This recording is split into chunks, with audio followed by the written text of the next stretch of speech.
tiga. Gajah-gajah, kowe tak kandhani cah, mripat kaya laron, untumu kaya degan, kuping amba-amba, tlatemu dawa-dawa.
dengan kering dan alang-alang kering, lalu membakarnya.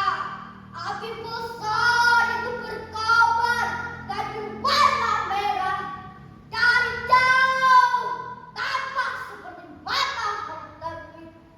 Dewi Arum juga melepaskan ternak ayahnya.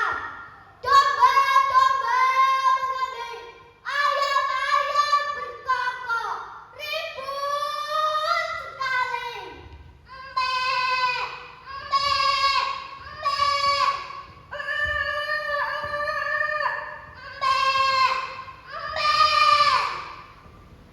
Joko Bodo melihat cahaya merah di langit dan mendengar hewan-hewan bersuara, sehingga ia meninggalkan pekerjaannya.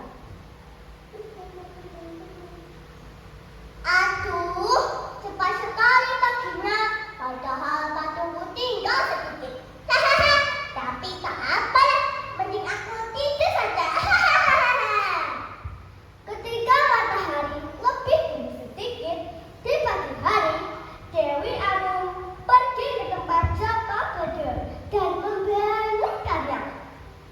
Dewi Arum melihat patung gajah yang dikerjakan oleh Jaka